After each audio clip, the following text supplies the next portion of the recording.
สบายดีป่าลูกเนาะเมื่อนี้หลังจากปลูกต้นไม้แล้วตอนแรงๆพี่เป็นชวนไปหาหน่อไม้หาหน่อไม้หาหน่อไม้ตามทางยาง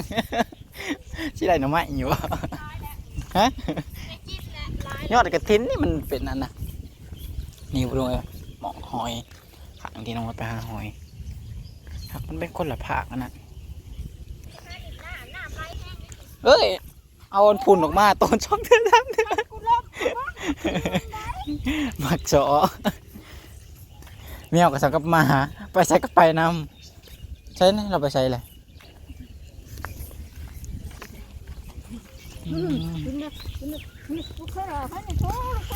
เห็นหน่อไม้ก่อนหน่อไม้ยังเกาะหน่อไม้ยังก็มันอ่อนนะพี่หน่อไม้เลี้ยงนอกบ่หน่อไม้นี่นะนี่มองเขาไปตัดหน่อไม้คันเบ็ดนี่นี่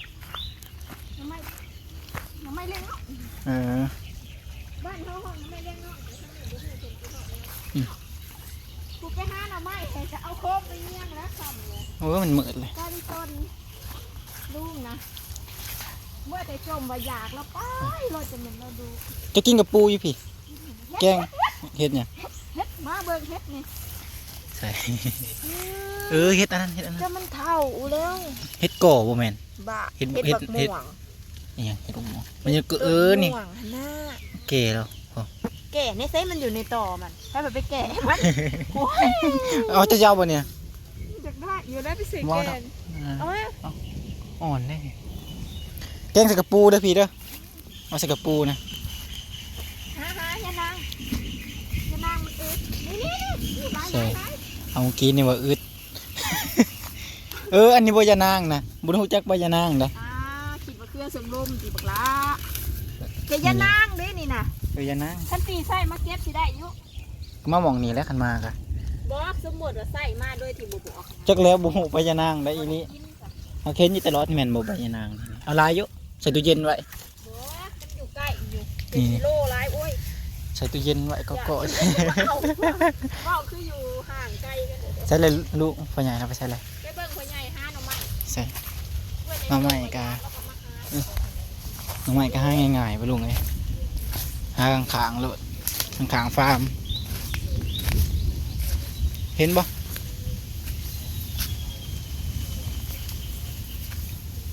ใช่หน่อไม้นะนี่เราเอาเลยพี่เห็นอยู่พี่ลายหน่อไม้ขางผมเมื่อพี่เขาจะบวาที่เอาใหม่นี่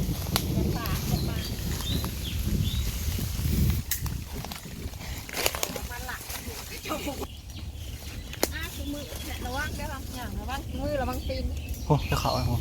เก็บตัวใหญ่ๆเก็บมาทางไหนวะพูดเราไปทางผมเราหมุนไปเลย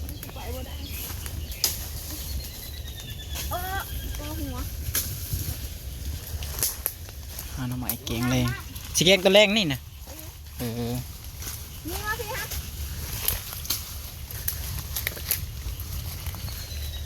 สิไปบ่อนแล้ววะส่วนพายยังเกาะ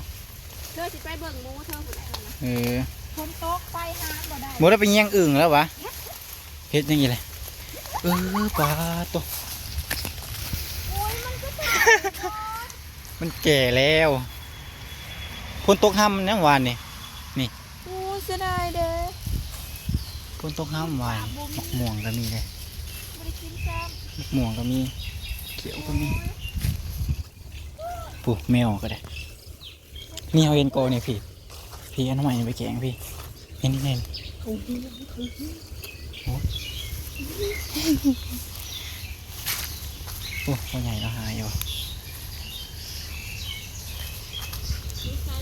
นี่ในหนุ่มในเนาะเขามาวานนี่มื้อวานนี่แหละมาตัดใหม่นะโอ้จะเบิ่งแล้วก็พอน้องใหม่แล้วนี่ในหลุมนี่เห็นหนองไก่ในหลุมนี่เห็นเยอะตัวมันคือซุ้มนี่บอกแล้วคือน้ำต่ำนี่คือเห็นหนอหนึ่งต่ำเห็นอยู่ปะผ่านแล้วนี่ใส่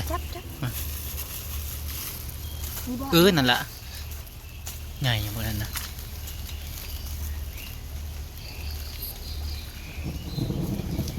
ผาข้างห้อง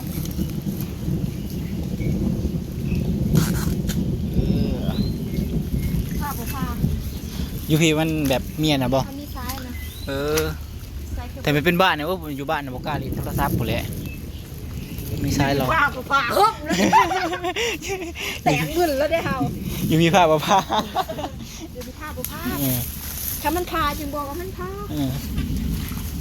แต่ถ้าอยู่บ้านเนี่ยโอ้ยหูหลูแล้วบ่ลุงไอ้ฝนตกใหม่นั่นนี่ โอ้เห็นเยอะ เห็น พ่อแล้ว โอ้หลายแล้วบ่ ไปซะ ว่าพอแกงเลยอันเอาใหม่ตามทางยางพอแกงนี่แหละบ่ลุงไอ้หาอยู่หากินก็ง่าย เอาไปเอาเมื่อ เมื่อทั้งผู้ มันหกบุ้ง ไม่ได้ทั้งผิวปีนขึ้นเนาะ น้ำดีถึงเมื่อลูกน้ำดีเอ้ย เนี่ยเมื่อเราบ่ครับก็หาอยู่หากินไปเลยมันง่าย สั่งก็ได้กินคันดูน่ะมาอยู่นี่นะ คันดู แต่เว้นแจ้งมาโลกก็บ่ได้กินได้ใต้นอนอยู่ คันคาด คันดูเลยคันดูเลยได้กินไปทางคุณบ่มาไหมโอ้ตามให้กบมาเนาะแมวกับอูด มาไว้ลูกอะ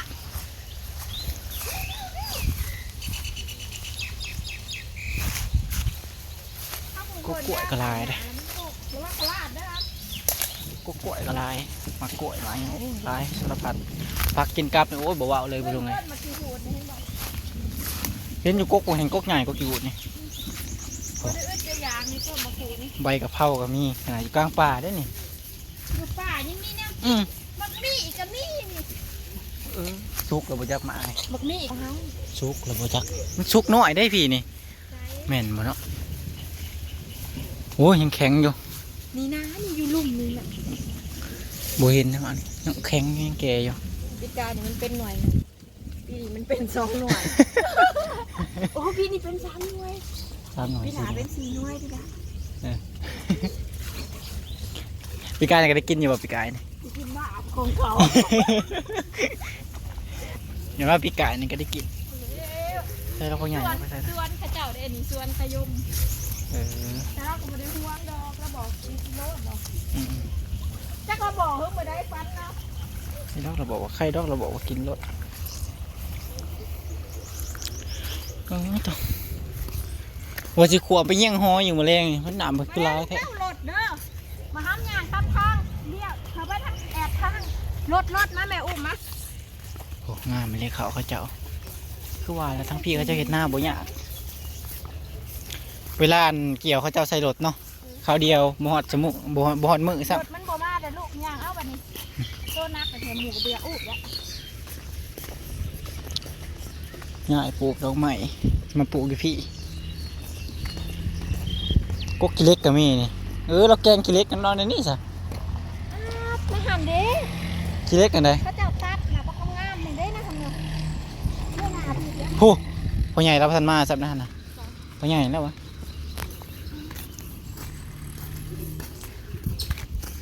เขาได้หน่อไม้อันเดียว ใช่นุก ลูกเอาลูก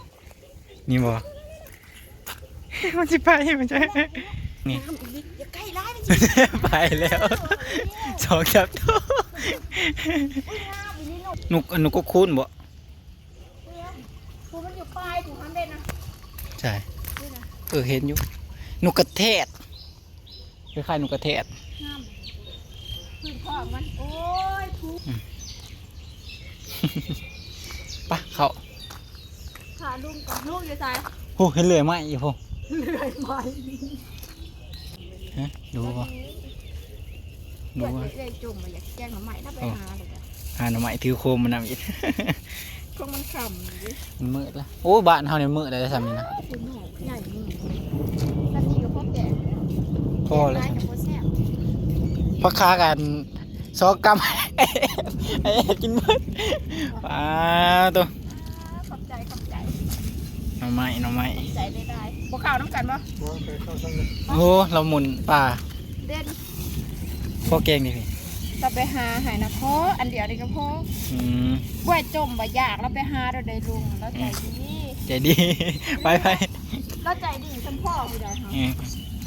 คิดเบิ่งเรียกจมปะจะกินแกงน้ำใหม่ดีนะคะจะอยากว่า เมื่อนั้นเราก็ไปหา ต้ บ่ องหามาปลาจะหาย เอออันยังมาเพื่อกันละแมวตัวนี้